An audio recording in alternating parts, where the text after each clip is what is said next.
Hey everyone, tonight we're diving into a world where sneezing wrong could get you accused of witchcraft and your cat was probably plotting your eternal damnation. We're exploring the absolutely unhinged superstitions that ruled medieval Europe, where logic went to die and paranoia became an art form. Before we descend into this madness together, hit that like button if you're ready to discover why medieval people thought their dinner was literally conspiring against them. And subscribe if you want more deep dives into history's most beautifully ridiculous moments. Drop a comment and let me know where you're watching from. Because there's something oddly comforting about knowing we're all collectively boggling at medieval insanity from different corners of the world. Now grab your favorite drink, get comfortable, and prepare to be grateful you weren't born in an era where taking a bath required consulting the stars and your grandmother's soup recipe could land her on a bonfire. Let's step into the wonderfully terrifying world of medieval superstitions, where absolutely everything was either blessed, cursed, or plotting your supernatural demise. Welcome to medieval Europe, where logic went to die and superstition ruled with an iron fist wrapped in a velvet glove of absolute terror.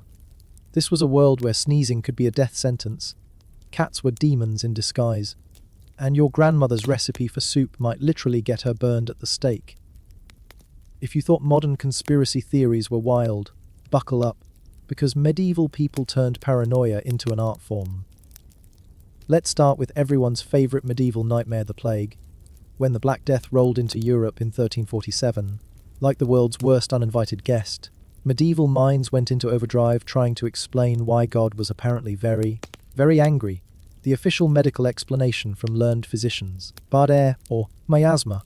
The solution, carry around a posy of flowers, which is where ring around the rosy allegedly comes from, though that connection is probably as historically accurate as most medieval medical advice. But the real superstitions were far more creative. Some blamed it on the alignment of planets, specifically Mars, Jupiter, and Saturn, which had apparently conspired in 1345 to murder half of Europe. Others pointed fingers at earthquakes releasing poisonous vapors from the Earth's core.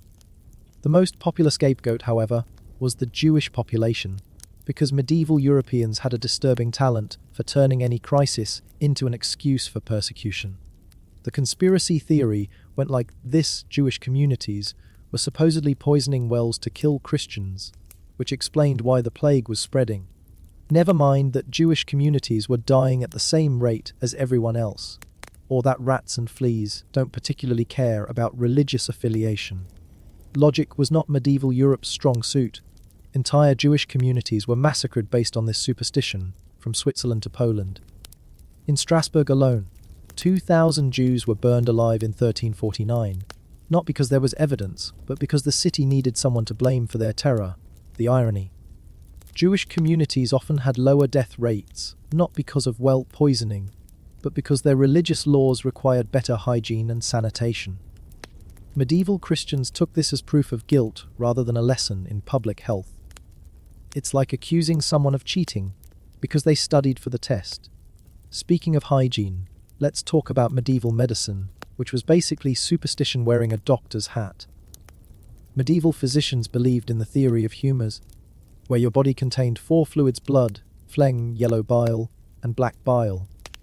Illness meant your humours were out of balance, like a medieval smoothie gone wrong. The solution: bloodletting naturally. Because nothing says medical treatment like deliberately making a sick person lose more blood. But bloodletting wasn't just about draining fluids. Oh no, it was a complex ritual involving astrological timing, specific body parts, and elaborate calculations. You couldn't just cut someone and hope for the best. You had to consult the stars, determine the patient's complexion, and bleed from the correct side of the body. Left side for men, right side for women, because medieval medicine was apparently as sexist as it was useless. The tools of the trade included leeches, which were considered so valuable they were regulated like precious metals. There were professional leech collectors who would wade into ponds and let the creatures attach to their legs, then sell them to physicians. Imagine putting professional bloodsucker harvester on your medieval LinkedIn profile. Even more bizarre were the bloodletting calendars, which showed the zodiac signs and indicated the best times to open specific veins. Aries governed the head, so head wounds were best treated when Mars was in the house, or whatever passed for medieval medical astrology. These calendars were found in every physician's toolkit, right next to their collection of blessed herbs and holy water. Then there were the medical superstitions around epilepsy, which medieval people called the falling sickness, when they were being polite, and demonic possession, when they weren't. Epileptic seizures were thought to be caused by the devil, the phases of the moon, or eating too much pork on a Tuesday.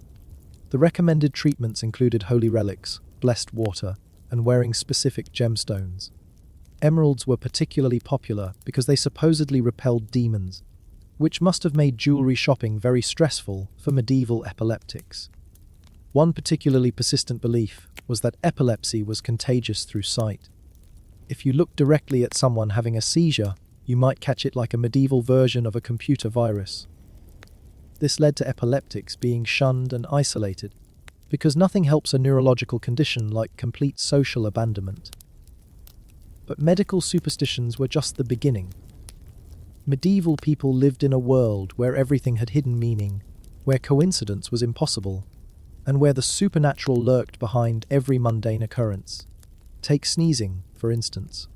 A simple sneeze could be a divine message, a demonic attack, or a sign of impending death, depending on the direction of the wind, the time of day, and what you had for breakfast.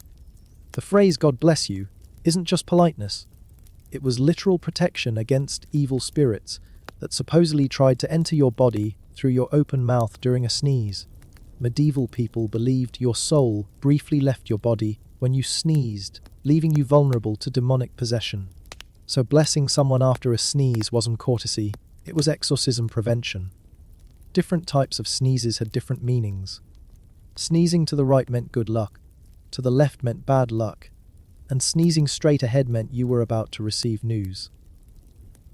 Sneezing during conversation meant the last thing you said was true, which must have made medieval gossip sessions incredibly awkward. Did you hear about the baker's wife and the ACHO? Well, I guess that settles it then. The superstitions around animals were even more elaborate. Cats, particularly black ones, were considered demons in disguise, familiars of witches or actual witches who had transformed themselves. This belief was so widespread that cat populations plummeted across Europe, which ironically contributed to the spread of plague-carrying rats. Medieval people literally killed their best defense against disease because they thought Fluffy was plotting their doom. Dogs, on the other hand, were considered protective, but only certain dogs at certain times. A howling dog meant death was coming, but a dog rolling on its back meant good weather. Dogs crossing your path from left to right was lucky, but right to left was cursed. Medieval people turned pet ownership into a complex mathematical equation with life, or death stakes. Horses had their own supernatural significance. A horse shying for no apparent reason meant ghosts were present. A horse with white markings in specific patterns was blessed, while others were cursed. There were elaborate charts showing which horses were safe to ride, based on the colour and location of their spots, as if medieval people were playing some sort of high-stakes equine bingo. But the most dangerous animals weren't predators or venomous creatures. They were ordinary farm animals that happened to be female. Cows, pigs, chickens, and goats were all suspected of being witches in disguise. If your cow's milk suddenly sod, if your hen stopped laying eggs, if your pig refused to eat, it wasn't disease or natural causes. It was witchcraft. This led to actual trials of animals. Yes, medieval courts put pigs on trial for murder, excommunicated swarms of locusts, and executed roosters for laying eggs, because apparently gender non-conforming poultry was a bridge too far for medieval sensibilities. In 1474, a rooster in Basel, Switzerland, was publicly executed for laying an egg, which was considered a demonic miracle. The bird was burned at the stake along with its egg, because medieval justice was apparently very thorough about poultry-related blasphemy. The most famous animal trial involved a pig in Falaise, France, in 1386. The pig had killed and partially eaten a child, which was admittedly a legitimate grievance. But instead of simply slaughtering the animal, they put it on trial complete with legal representation, witness testimony, and formal charges. The pig was found guilty and sentenced to death by hanging, dressed in human clothes to mock its crime. because nothing says civilized justice like making a pig wear pants to its own execution. These animal trials weren't isolated incidents. Records show hundreds of cases across medieval Europe where animals were formally prosecuted for crimes ranging from murder to adultery. Yes, adultery. Apparently, medieval people thought animals could commit adultery, which raises disturbing questions about medieval understanding of both animal behavior and marital fidelity. The superstitions around food were equally paranoid. Bread that molded in unusual patterns was cursed. Milk that curdled at the wrong time was bewitched. Ale that foamed excessively was contaminated by evil spirits. Medieval people lived in constant fear that their dinner was plotting against them, which probably made family meals quite tense. Salt was particularly mystical. Spilling salt was catastrophically unlucky, unless you immediately threw some over your left shoulder to blind the devil. Salt was used to ward off evil, preserve corpses, and test for witchcraft. If a suspected witch could handle salt without screaming, she was probably innocent. If she couldn't, well, time for the stake. It was the medieval equivalent of the world's most dangerous seasoning. Garlic was considered even more powerful. It repelled vampires, demons, witches, and apparently anyone with decent taste in cuisine. Medieval people wore garlic around their necks, hung it in doorways, and rubbed it on their bodies, which probably did more to repel human contact than supernatural threats. But in a world where bathing was already optional, adding garlic to the mix must have made medieval Europe smell like a very unwashed Italian restaurant. The superstitions around numbers were mathematical madness. 7 was holy because God created the world in 7 days. 3 was sacred because of the Trinity. 13 was cursed because of Judas at the Last Supper. But medieval people took this much further, creating elaborate numerological systems where every number had cosmic significance. Your age when you got married, the number of steps to your front door, the number of grains in your morning porridge, all of these could determine your fate. Medieval people spent enormous amounts of time counting things that didn't need counting, just to make sure they weren't accidentally invoking demonic mathematics. The number 12 was particularly important because of the 12 apostles, the 12 months, the 12 hours of day and night. Everything that came in 12s was blessed, which made buying eggs very spiritually significant.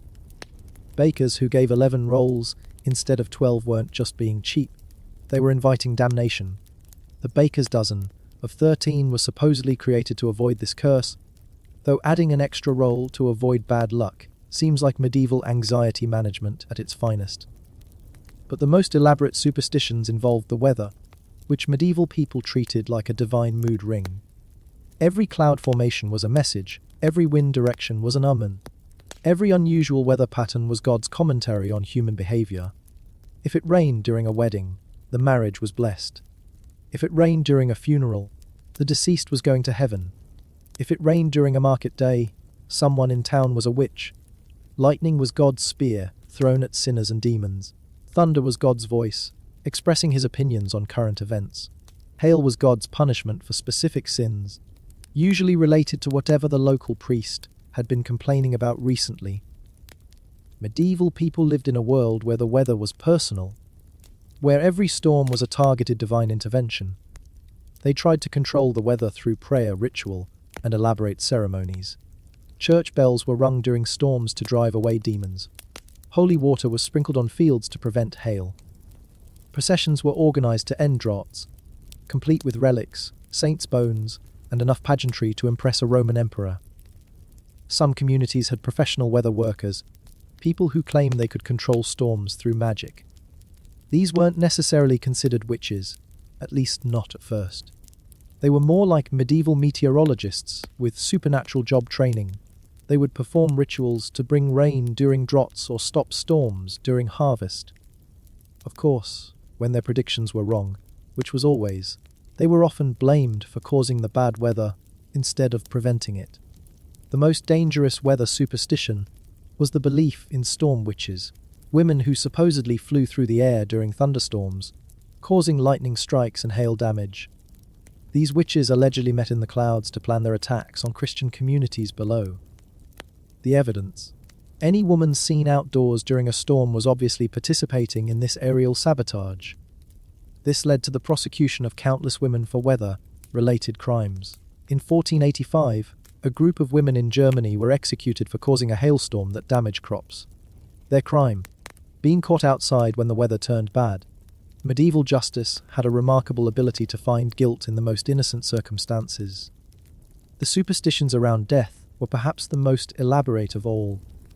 Medieval people believed that death wasn't just biological failure. It was a supernatural transition requiring careful management to avoid catastrophic afterlife complications. The dying process was surrounded by rituals, omens, and protective measures designed to ensure the soul reached its proper destination. If someone died with their eyes open, it meant they were looking for someone to take with them. Family members would frantically close the deceased's eyes to prevent them from selecting a travel companion. If the eyes wouldn't stay closed, it meant the person had unfinished business or was being claimed by demons. This led to the practice of placing coins on dead eyes, not just for payment to the ferryman, but to physically hold them shut against supernatural forces. The position of the body at death had cosmic significance. Dying facing east meant the soul was headed for heaven. Dying facing west meant purgatory. Dying facing north or south meant hell, because apparently God was very particular about corpse orientation. This led to frantic efforts to move dying people to face the right direction, creating what must have been very awkward final moments. Clocks were stopped when someone died, because time was supposed to stand still for the departing soul. Mirrors were covered to prevent the soul from getting trapped in its own reflection on the way to the afterlife. Windows were opened to give the soul an escape route, but only specific windows in the right direction, because even ghost traffic had rules. The superstitions around burial were even more complex. Bodies had to be buried with their feet facing east, so they could walk toward heaven on Judgment Day. The coffin had to be made from specific woods, preferably oak or pine, because other woods were associated with demons or bad luck. The grave had to be dug by specific people at specific times, because apparently even whole, digging required supernatural certification. If any part of the burial process went wrong, the consequences were catastrophic. A coffin that cracked during transport meant the deceased was fighting damnation. A body that shifted during burial meant the person was becoming a vampire or restless spirit. Flowers that wilted too quickly on the grave meant the soul was in purgatory. These beliefs led to elaborate precautions. Bodies were sometimes staked through the heart, not because they were vampires, but to prevent them from becoming vampires. Heavy stones were placed on graves to keep the dead from rising. Crossroads burials were used for suspected witches or suicides, because the intersecting paths supposedly confused wandering spirits trying to find their way back to the world of the living. The most terrifying burial superstition was the fear of premature burial, being buried alive by mistake. Medieval people were so paranoid about this that they invented elaborate safeguards. Some coffins had bells connected to strings tied to the corpse's fingers, so if the person woke up underground, they could ring for help. This is supposedly where we get the phrase, "saved by the bell," though the historical accuracy of this etymology is about as reliable as medieval medical advice. Other precautions included waiting periods before burial, during which the body was watched for signs of life. Professional watchers were hired to sit with corpses and observe for movement, breathing, or other signs that death had been greatly exaggerated. These vigils could last for days, creating a cottage industry of corpse monitoring that must have been the medieval equivalent of the world's most depressing temp job. But the most elaborate death superstitions involved preventing the dead from returning as malevolent spirits. Medieval people believed that certain types of death created automatic ghosts, spirits trapped between worlds with unfinished business and bad attitudes. Violent deaths, sudden deaths, deaths from plague or accident, all of these were considered high risk for supernatural comebacks. The preventive measures were extensive. Iron nails were driven into coffins to trap evil spirits. Salt was scattered around graves to create protective barriers. Holy water was sprinkled on burial sites to consecrate the ground against demonic influence. Some communities hired professional exorcists to perform preemptive ghost banishing ceremonies, just in case. The most extreme measure was the destruction of suspected vampire corpses. If unusual deaths occurred after someone's burial, if livestock died mysteriously, if crops failed unexpectedly, the recently deceased were often blamed. Their bodies would be exhumed, examined for signs of vampirism such as blood around the mouth, lack of decay, or unusual preservation, and then destroyed through burning, decapitation, or staking. These vampire hunts were surprisingly common and surprisingly official. Church authorities often participated in or sanctioned the destruction of suspected undead, treating it as legitimate public health measures rather than superstitious paranoia. The line between religious doctrine and folk superstition was often invisible in medieval communities. The superstitions around marriage and love were equally elaborate and equally paranoid. Finding a spouse wasn't just about compatibility or attraction. It was about avoiding supernatural disasters that could doom your bloodline for generations. Every aspect of courtship, engagement, and wedding was governed by omens, rituals, and protective measures designed to ensure the union was blessed by God and ignored by demons. The timing of proposals had cosmic significance. Proposing during a full moon was lucky. Proposing during a new moon was cursed. Proposing during an eclipse was apocalyptic. Medieval lovers had to consult lunar calendars before making romantic commitments, because apparently even marriage proposals required astronomical approval. The engagement ring superstition was particularly complex. The ring had to be made from specific metals, preferably gold because it didn't tarnish, symbolizing eternal love. Silver was acceptable but risky because it could turn black, which was obviously a bad omen. Iron rings were absolutely forbidden because iron was associated with death and war. The gemstone in the ring had to match the bride's birth month, astrological sign, and family history. Diamonds were considered the most powerful because they were the hardest substance known, symbolizing unbreakable bonds. But diamonds also had to be flawless, because any imperfection in the stone meant imperfection in the marriage. Medieval engagement ring shopping must have been like navigating a supernatural minefield. Wedding dates were chosen through elaborate divination processes involving astrology, numerology, and weather predictions. May was considered unlucky for weddings because it was associated with death and sorrow. June was ideal because it was named after Juno, the Roman goddess of marriage. Friday was cursed because it was the day Christ died. Saturday was blessed because it was associated with Venus, the goddess of love. The wedding ceremony itself was surrounded by protective rituals. The bride wore something old, something new, something borrowed, and something blue. But not for sentimental reasons. Each item had specific supernatural properties. Something old connected the bride to her ancestors' protection. Something new symbolized her future prosperity. Something borrowed carried the luck of a happy marriage. Something blue was the color of fidelity and warded off the evil eye. The bride's veil wasn't just fashion, it was demon-proofing.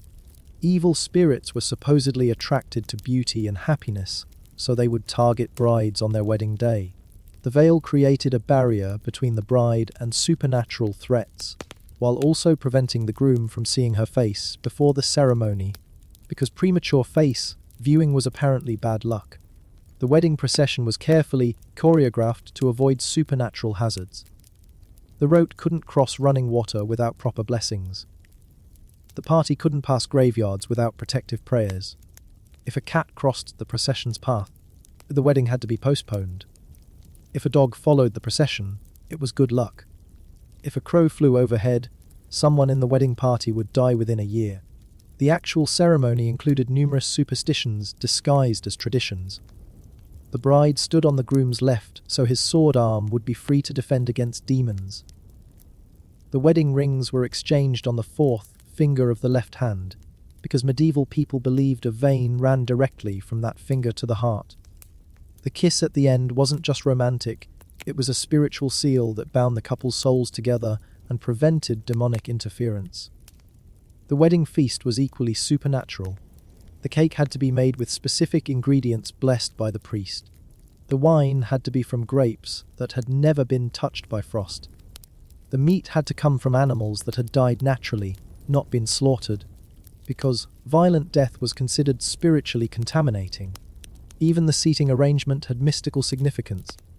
The bride and groom sat facing east toward the rising sun, symbolizing new beginnings. The families were separated to prevent old feuds from cursing the new union. The number of guests had to be lucky, preferably divisible by 3 or 7, because mathematical harmony supposedly translated to marital harmony.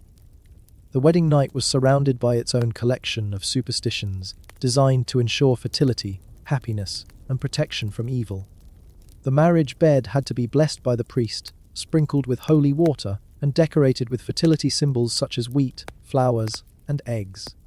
The bed sheets had to be white and new, because used linens carried the spiritual residue of previous occupants. The bride was supposed to step into the marriage bed with her right foot first, because the right side was associated with God and good fortune. The groom was supposed to carry the bride across the threshold to protect her from ground, dwelling demons that might grab her ankles. The bedroom windows were kept open to allow good spirits to enter, but closed against bad weather, which was obviously sent by witches, jealous of the couple's happiness. But medieval superstitions weren't limited to major life events. They governed every aspect of daily existence, from getting dressed in the morning to going to bed at night. Putting on clothes had supernatural implications. You were supposed to dress from right to left to invoke God's blessing. Putting on clothes backwards or inside out was catastrophically unlucky unless done deliberately to confuse demons during times of danger. Shoes were particularly mystical.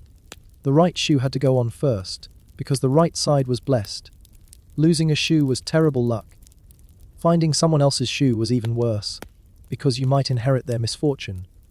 Shoes with holes were considered cursed, not just because they were impractical, but because demons could enter through the holes and possess your feet. The superstitions around hair were extensive and bizarre. Hair was considered a direct connection to the soul, so cutting it required careful timing and proper disposal. Hair cut during a waxing moon grew back thicker and stronger. Hair cut during a waning moon grew back thin and weak.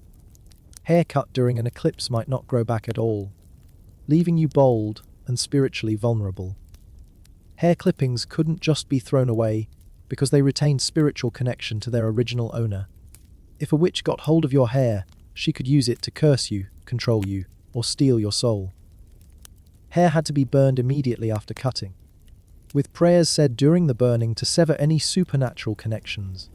Some people saved their hair clippings in blessed containers and buried them in consecrated ground, treating hair disposal like a funeral for tiny spiritual appendages. Combing hair had its own rules. You couldn't comb your hair after sunset because it attracted nocturnal demons.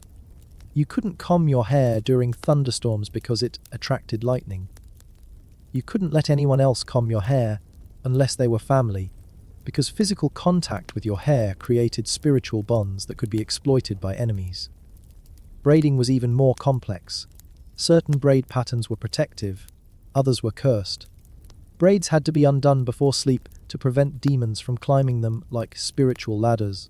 Braids couldn't be left partially finished, because incomplete patterns created spiritual imbalances that attracted bad luck. The superstitions around washing and bathing were particularly complicated, partly because medieval people didn't bathe very often anyway, but mostly because water was considered a supernatural battleground between good and evil spirits. Rivers, lakes, and wells were thought to be inhabited by water spirits, some helpful, others malevolent, all of them requiring careful negotiation. Before drawing water from any source, you were supposed to make offerings such as bread, flowers, or small coins to appease the water spirits. Failing to do this could result in cursed water that would bring illness, bad luck, or demonic possession to anyone who drank it. This turned every trip to the well into a small religious ceremony, which probably explains why medieval people preferred all-to water whenever possible. Washing your face first thing in the morning was essential for spiritual protection, but only with running water, because standing water attracted demons overnight. The water had to flow from east to west, following the path of the sun, because water flowing against the sun's direction was considered unnatural and cursed. Bathing, when it happened at all, required elaborate precautions. The bathwater had to be blessed, heated with wood from specific trees, and scented with herbs that repelled evil spirits. You couldn't bathe alone because demons were attracted to naked, vulnerable humans. You couldn't bathe during certain lunar phases because the moon's power could corrupt the water. You couldn't bathe during thunderstorms because lightning might strike the tub and electrocute you, which was actually decent practical advice disguised as superstition. The superstitions around childbirth and child rearing were perhaps the most anxiety-inducing of all medieval beliefs. Pregnancy wasn't just a biological process, it was a supernatural vulnerability lasting 9 months, during which the mother and unborn child were constantly threatened by demons, witches, evil spirits, and the malevolent envy of childless women. Pregnant women were surrounded by protective rituals and prohibited activities. They couldn't look at ugly or frightening things, because the baby might be born resembling whatever had scared the mother. They couldn't eat certain foods, not because of nutritional concerns, but because some foods were associated with demons or bad luck. They couldn't cut their hair because it would weaken the baby.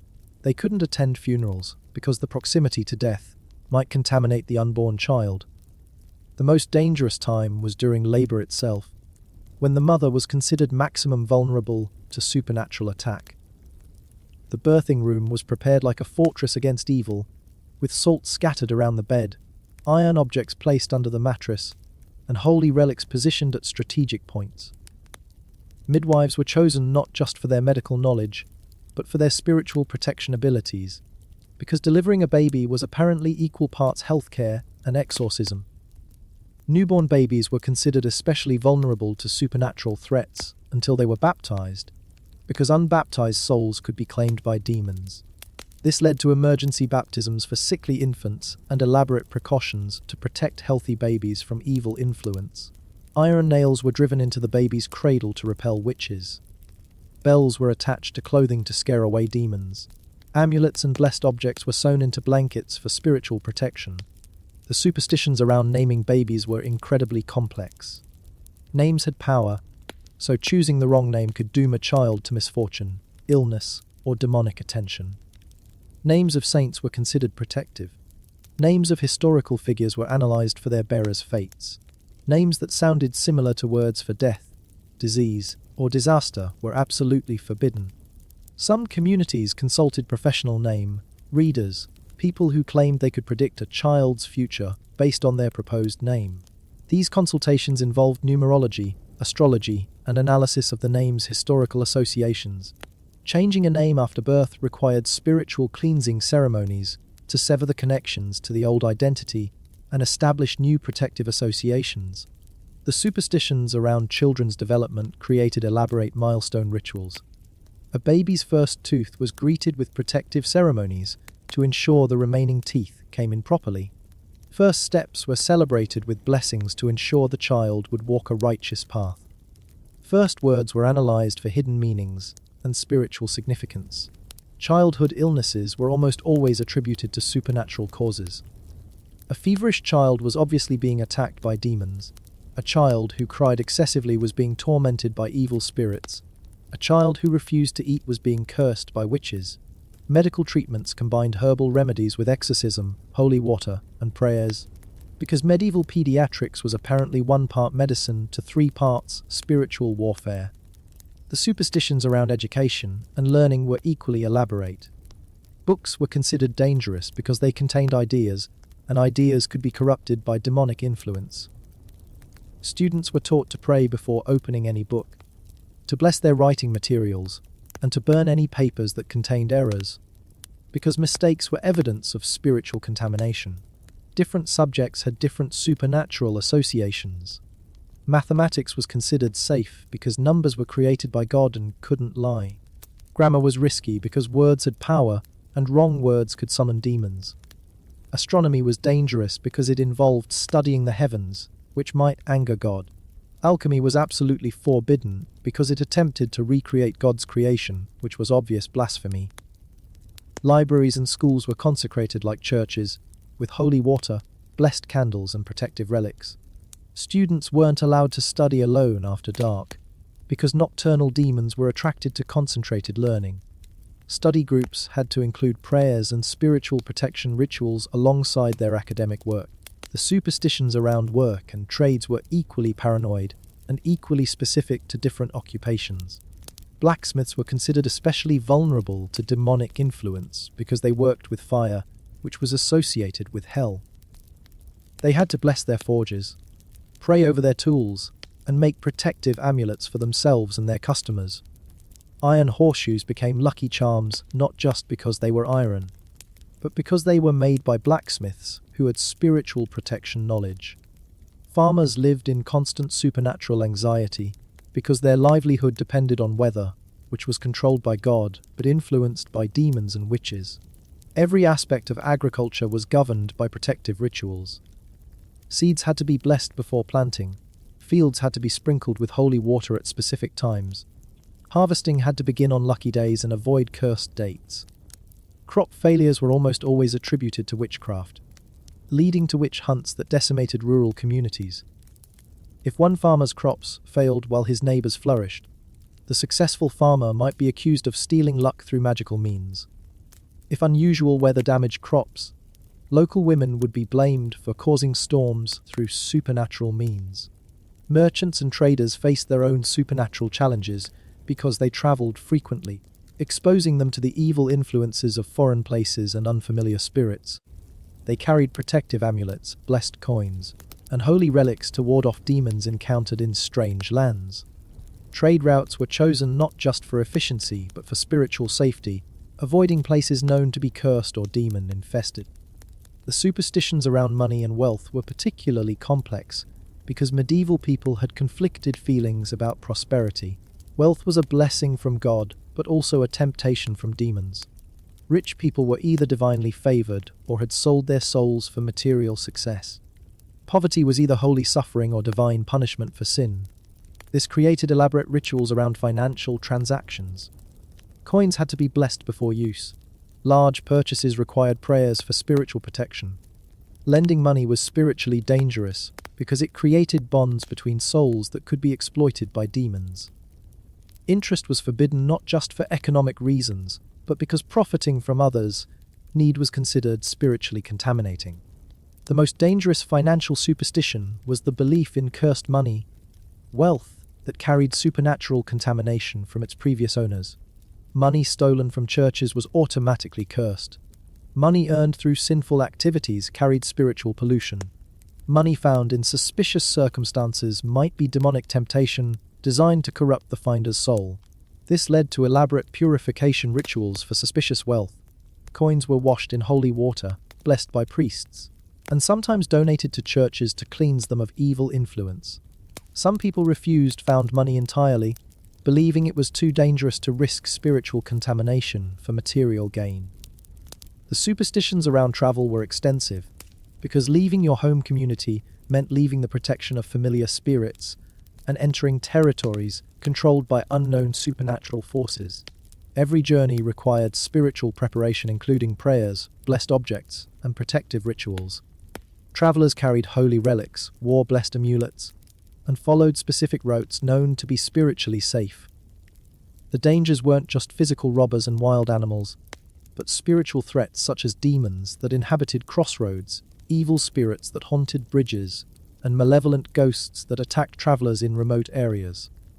Some paths were considered permanently cursed because of violent deaths or supernatural events that had occurred there. Inns and lodging houses were blessed and protected because they hosted vulnerable travelers, but they were also dangerous because they brought together strangers who might be carrying curses, demons, or evil intentions. Innkeepers were expected to provide spiritual protection alongside food and shelter, maintaining blessed spaces and performing protective rituals. The most feared travel superstition was the belief in spiritual contamination from foreign places. Travelers returning from distant lands might bring back evil influences that could infect their home communities. This led to quarantine periods not just for diseases but for spiritual cleansing, during which returning travelers had to undergo purification rituals before being fully welcomed back into society. But perhaps the most pervasive and paranoia-inducing superstitions of the medieval world were those surrounding witchcraft and magic, beliefs that turned every unusual event into potential evidence of supernatural malevolence and every eccentric person into a suspected practitioner of dark arts. These weren't just folk beliefs, but institutionalized paranoia that shaped legal systems, social structures, and daily interactions for centuries. The medieval understanding of witchcraft was simultaneously specific and incredibly broad. Witches were believed to have made pacts with demons, trading their souls for supernatural powers including the ability to fly, shape, shift, control weather, cause illness, and curse their enemies. But the evidence for witchcraft could be almost anything unusual, unexpected, or inconvenient. If your butter wouldn't churn properly, witchcraft. If your horse refused to cross a particular bridge, witchcraft. If your owl turned sour unexpectedly, witchcraft. If you had a run of bad luck, experienced unusual dreams, or encountered any form of minor inconvenience, the explanation was obvious. Someone in your community had supernatural powers and was using them against you. The most common accusations involved maleficium, harmful magic directed at specific targets. If someone fell ill after arguing with a neighbor, the neighbor was obviously a witch. If crops failed after refusing to lend money to someone, that person had clearly cursed the fields. If anything bad happened after any form of conflict or disagreement, supernatural revenge was the most logical explanation. This created a social environment of constant suspicion and fear. Normal human conflicts became evidence of magical warfare. Ordinary accidents became proof of supernatural attack. Coincidences were impossible because everything was connected through invisible networks of magical cause and effect. The supposed signs of witchcraft were so numerous and vague that virtually anyone could be accused. Physical signs included unusual birthmarks, extra nipples, moles, or other skin irregularities that might be devil's marks, where demons suck the witch's blood.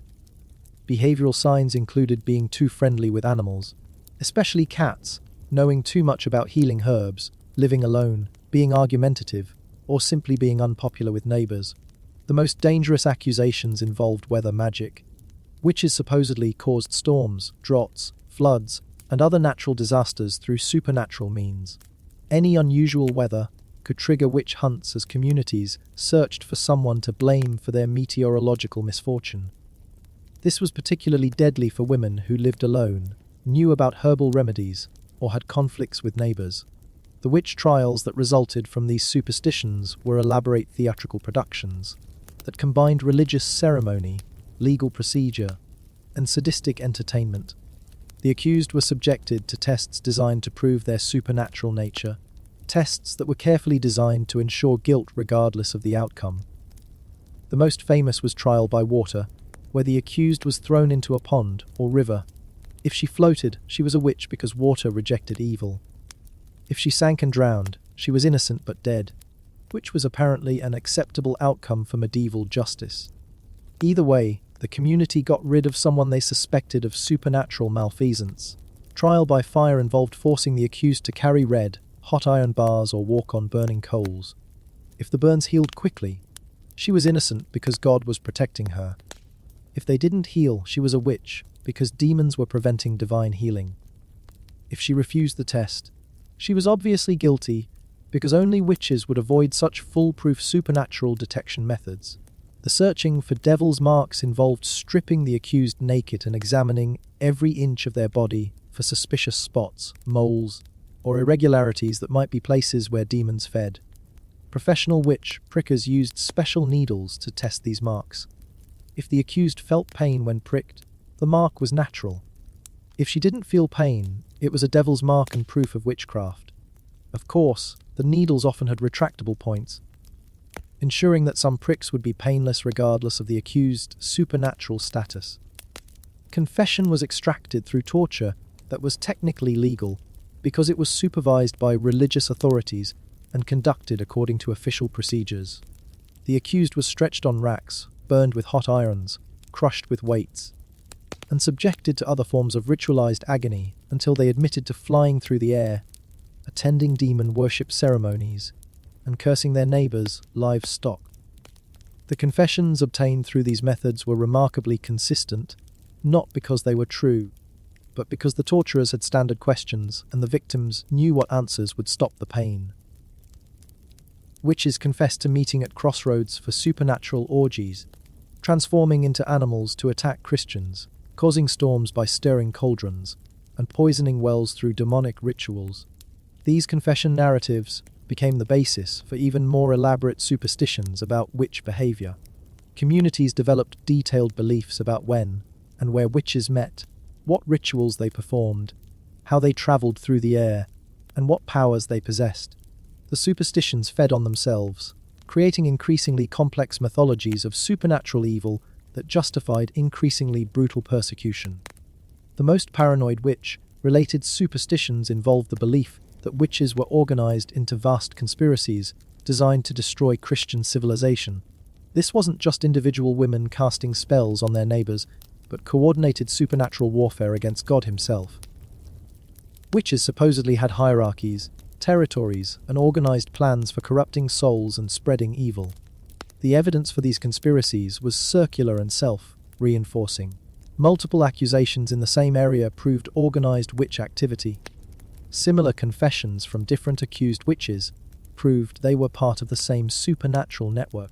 Any unusual events or unexplained problems were evidence of coordinated magical attack. This led to witch panics that swept through entire regions, destroying communities through mutual accusation and paranoid investigation. The most famous was the persecution in Wrasburg and Bamberg in the early 17th century, where Prince Bishop Julius Ector and his successor Gottfried Johann Georg Fox Dornheim orchestrated systematic witch hunts that killed over 1,000 people, including clergy, nobility, and even children accused of supernatural crimes. But witchcraft superstitions weren't limited to dramatic trials and mass persecutions. They governed daily life through countless small anxieties and protective measures. People wore amulets, carried blessed objects, and performed daily rituals to ward off magical attacks. Houses were protected with iron nails, salt barriers, and religious symbols. Food was blessed before eating to prevent magical contamination. The most common protective superstitions involved creating barriers against supernatural influence. Circles drawn around houses or fields supposedly prevented witches from entering. Running water was believed to stop magical attacks because evil spirits couldn't cross it. Church bells were rung during storms not just to call for prayer, but to drive away demons and witches who supposedly caused bad weather. Iron was considered the most powerful protective material because demons and witches allegedly couldn't touch it without burning. Iron nails were hammered into door frames. Iron horseshoes were hung over entrances, and iron objects were carried as personal protection. Blacksmiths were often consulted not just for practical metalwork, but for creating protective charms and blessed iron objects. Salt was equally mystical in its protective properties. It was scattered around property boundaries, mixed into food, and carried in small pouches as personal protection. Salt supposedly created barriers that witches couldn't cross and purified spaces contaminated by evil magic. The phrase, "worth is salt," may have originally referred to someone's value in supernatural protection rather than practical work. Holy water was the ultimate supernatural defense, blessed by priests and imbued with divine power that could neutralize any form of evil magic. It was sprinkled on houses, crops, animals, and people to create protective barriers against witchcraft. Some communities had holy water fonts at every entrance, requiring visitors to bless themselves before entering as proof they weren't demons or witches. But the most elaborate anti-witchcraft superstitions involved counter-magic, fighting supernatural evil with supposedly good supernatural intervention. This created a complex economy of competing magical practitioners including cunning folk, wise women, healers, and blessing specialists who offered protection services against witchcraft. These counter-magical practitioners walked a dangerous line between helpful and heretical. They used many of the same techniques as accused witches, herbs, charms, rituals, and supernatural knowledge, but claimed to derive their power from God rather than demons. Their success in helping clients often made them targets for witchcraft accusations themselves, creating a supernatural arms race between good and evil magic. The most common counter-magical services included blessing crops against magical attack, creating protective charms for livestock, healing illnesses caused by curses, and identifying the supernatural source of unexplained problems. These practitioners often worked closely with local clergy, combining Christian prayers with folk magic traditions to create hybrid protective systems.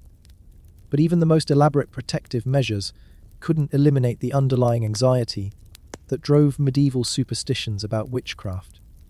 These weren't just beliefs about supernatural powers, but expressions of deeper fears about uncontrollable forces, social conflicts, and the fragility of medieval life.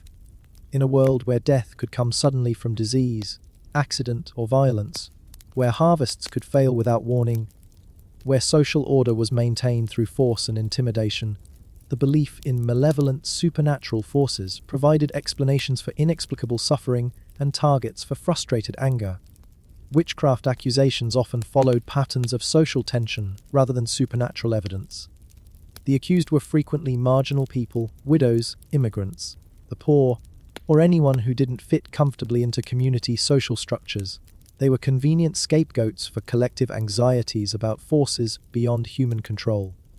The superstitions around seasonal celebrations and holy days created elaborate calendars of supernatural significance where different times of year carried different spiritual dangers and opportunities. These weren't just religious observances, but complex protective rituals designed to maintain cosmic balance and ward off seasonal supernatural threats. Christmas wasn't just Christ's birthday, but the time when the veil between worlds was thinnest, allowing supernatural beings to enter the human realm.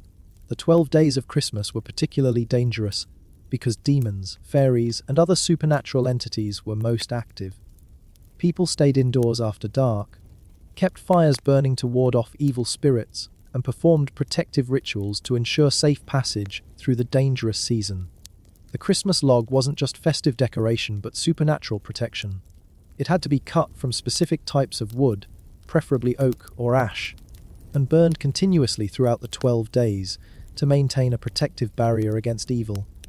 The ashes were saved and used throughout the year for protective purposes, scattered on fields to ensure good harvests and mixed with blessed water to create holy protection. Easter was equally supernatural, but in different ways. This was the time of Christ's resurrection, when divine power was strongest and evil forces were weakest. It was the ideal time for blessing activities, protective rituals, and spiritual cleansing. Easter water was considered especially holy and was collected and saved for year-round protection against demons and witches. But Easter also carried its own supernatural dangers. The days before Easter, particularly Good Friday, were times when evil forces made desperate attempts to corrupt souls before divine power reached its peak. People avoided unnecessary activities, stayed close to churches, and performed extra prayers and protective rituals. All Saints' Day and All Souls' Day created the medieval Halloween season, when the dead were believed to return to the world of the living. This wasn't necessarily evil. Many returning spirits were family members seeking prayers or unfinished business. But it was dangerous because malevolent ghosts and demons also took advantage of the supernatural opening. The protective measures for this season were elaborate and community-wide. Bonfires were lit to guide good spirits and ward off evil ones. Food was left out for visiting deceased family members. Churches held continuous services to provide spiritual sanctuary for the living. People avoided traveling alone and carried extra protective amulets. May Day was perhaps the most supernaturally charged celebration of all, marking the transition from winter to summer and the renewal of life force throughout the natural world. But this renewal attracted supernatural attention from both good and evil forces seeking to influence the coming year's fortune. The May Day celebrations were carefully designed to encourage beneficial supernatural influence while warding off harmful interference. The maypole wasn't just festive decoration, but a spiritual antenna designed to channel positive cosmic forces into the community. The dancing around the maypole created protective circles while celebrating seasonal renewal. But May Day was also considered extremely dangerous because witches and demons were supposedly most active during seasonal transitions. The night before May Day, known as Walpurgisnacht, was believed to be the greatest witch gathering of the year, when supernatural evil forces met to plan attacks on Christian communities. The protective measures for this dangerous night included community-wide vigilance, protective fires, blessed barriers around property, and elaborate counter-magical rituals. Some communities organized armed patrols to watch for supernatural activity, because apparently witch hunting required military organization.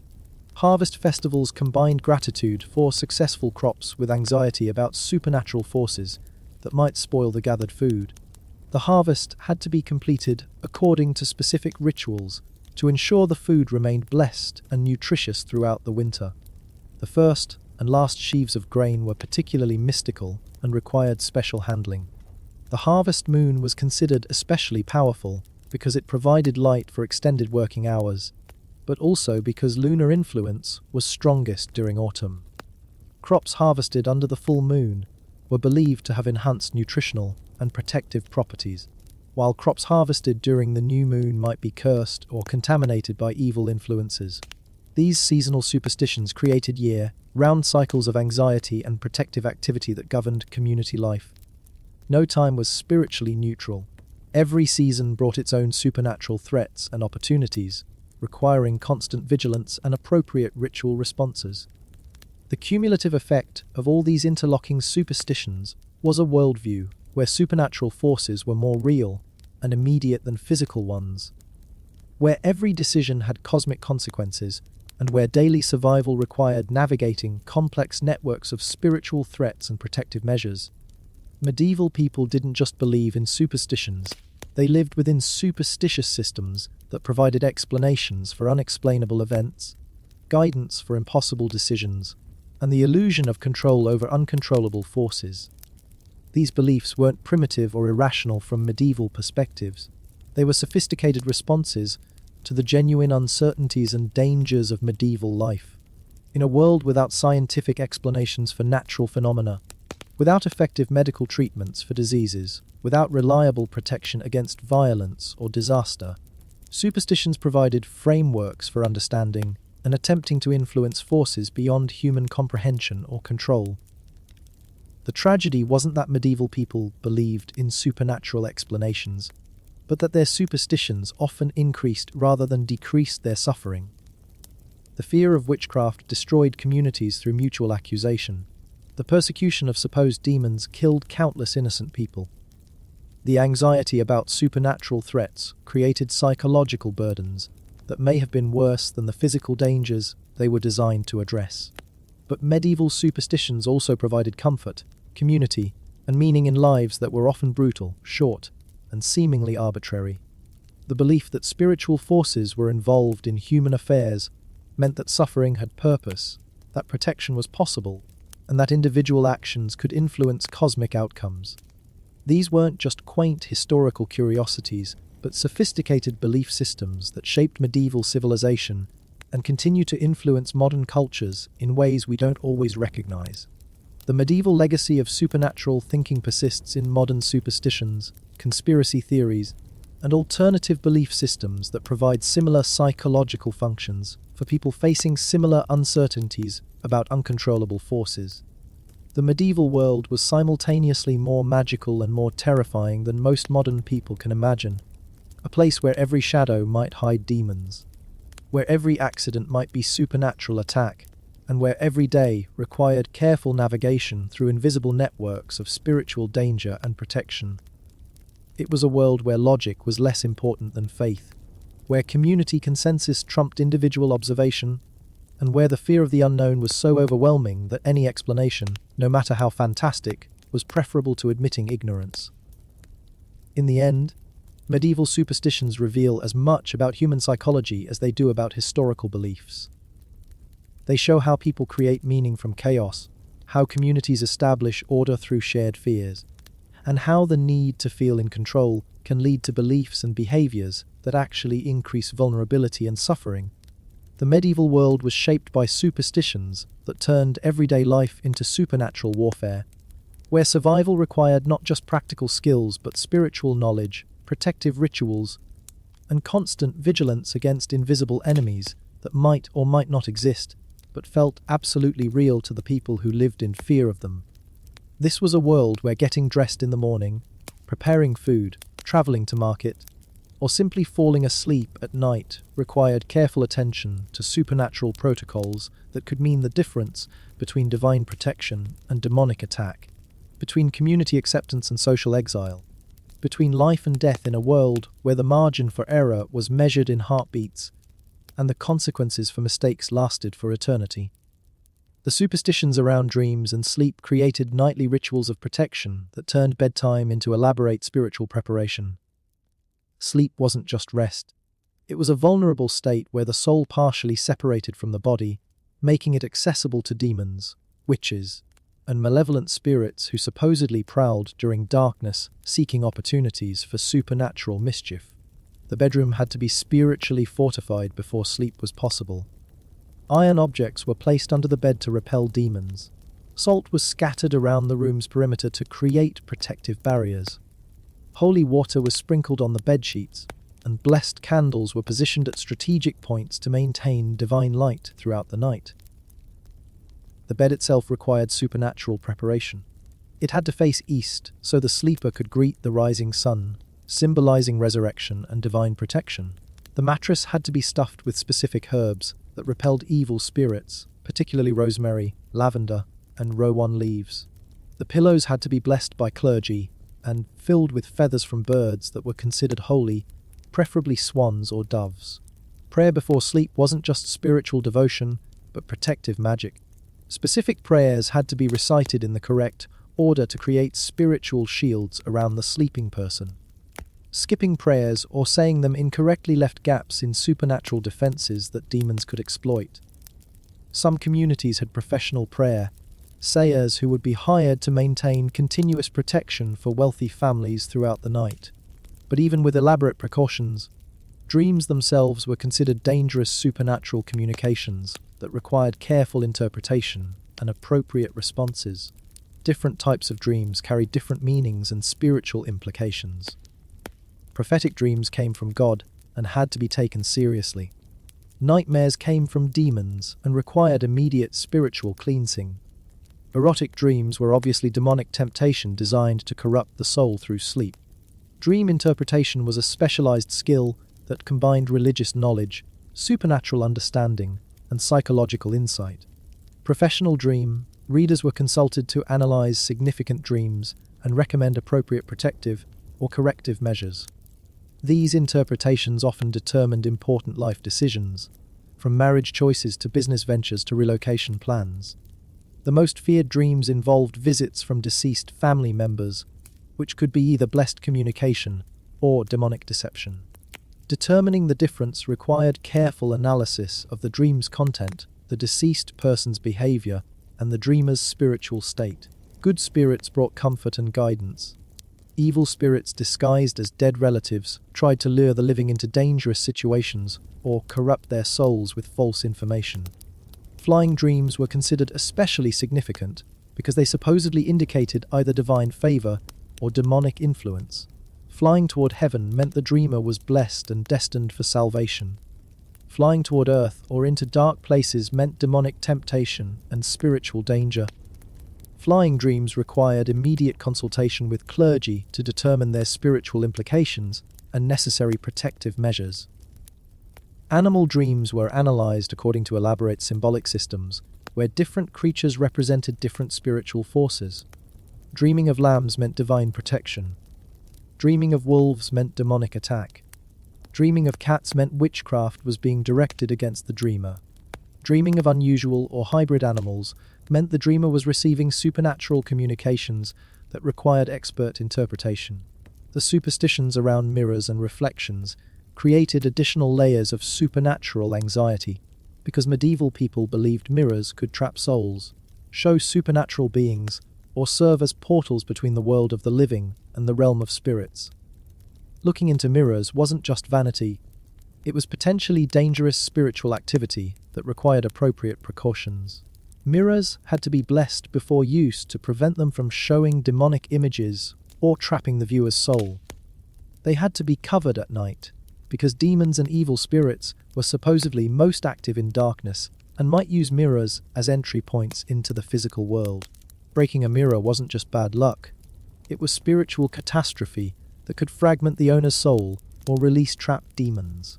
The most dangerous mirror superstitions involved scrying, using reflective surfaces to see supernatural visions or communicate with spirits. This practice was simultaneously forbidden as witchcraft and secretly practiced by people seeking supernatural guidance. Scrying mirrors required special preparation, blessed water, protective circles, and elaborate rituals to prevent demonic deception or spiritual possession. Water scrying used bowls of blessed water to see visions of the future or distant places. Crystal scrying used polished stones or glass spheres to communicate with spirits. Metal scrying used polished brass or silver surfaces to divine hidden knowledge. All forms of scrying were considered extremely dangerous because they opened spiritual channels that could be exploited by malevolent supernatural forces. Professional scryers walked the dangerous line between helpful divination and heretical witchcraft, offering supernatural guidance while trying to avoid accusations of demonic collaboration. Their services were secretly sought by people facing important decisions or seeking information about missing family members, but publicly condemned by religious authorities who considered scrying a form of demon worship.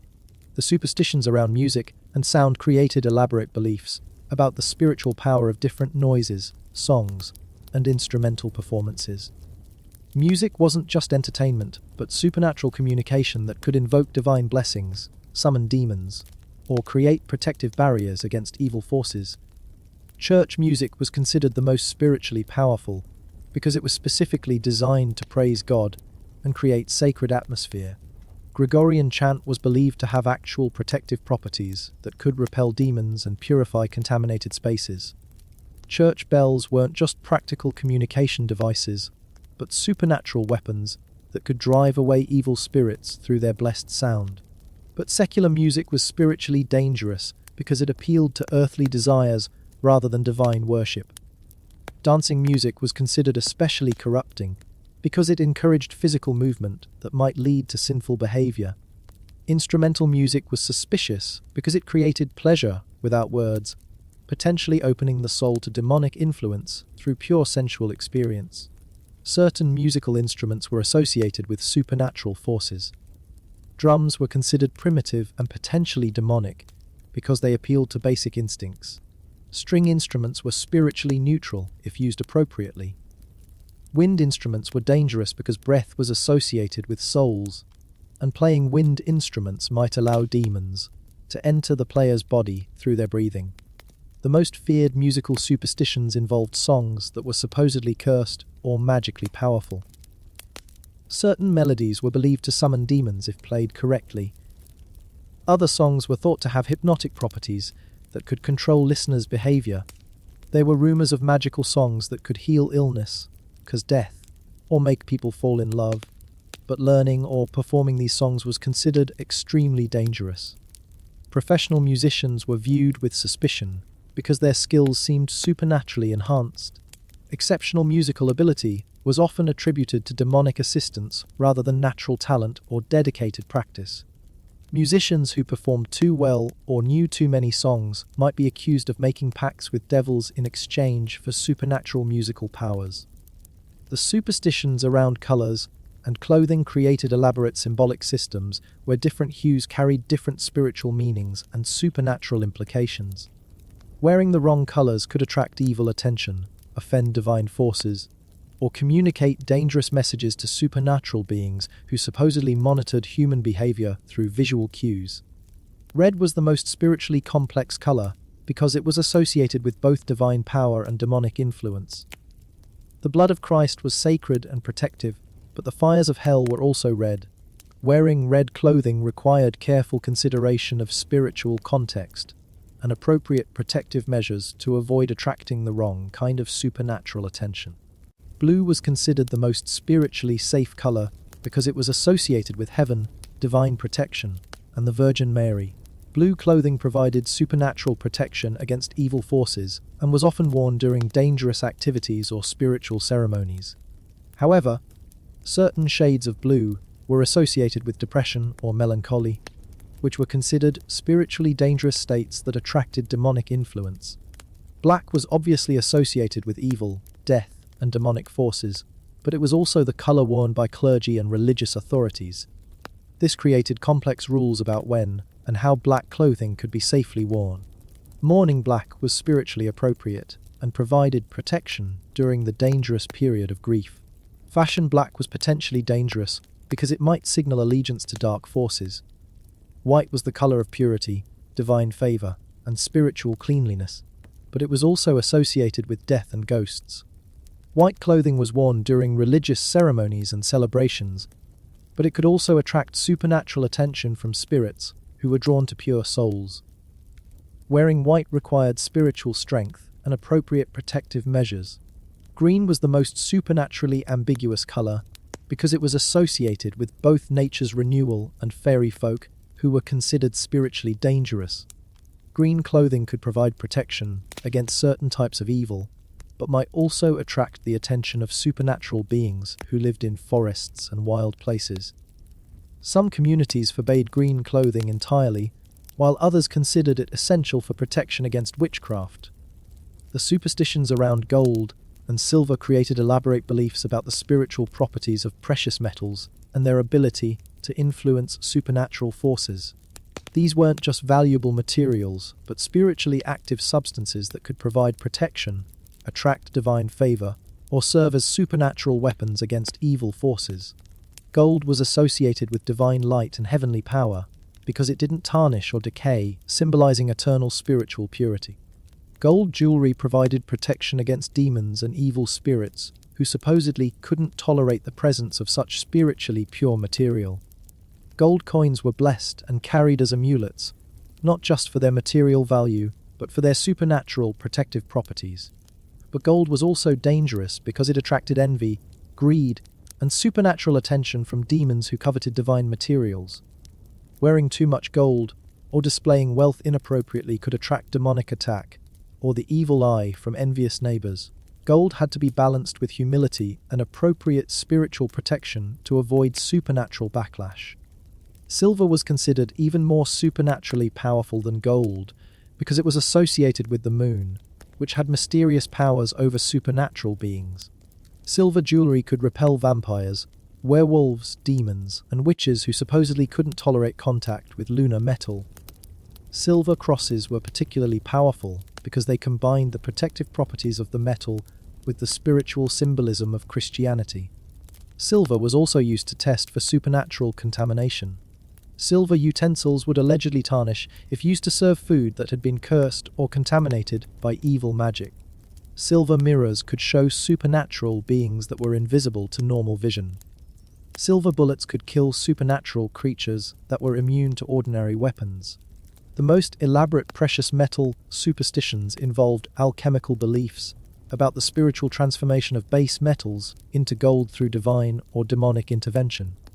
Alchemists weren't just early chemists, but spiritual practitioners who believed that changing lead into gold required supernatural assistance and could provide insights into the fundamental nature of divine creation. But alchemy was also considered extremely dangerous because it attempted to replicate God's creative power through human effort, which was obviously blasphemous. Alchemists risked accusations of witchcraft, demonic collaboration, and heretical pride.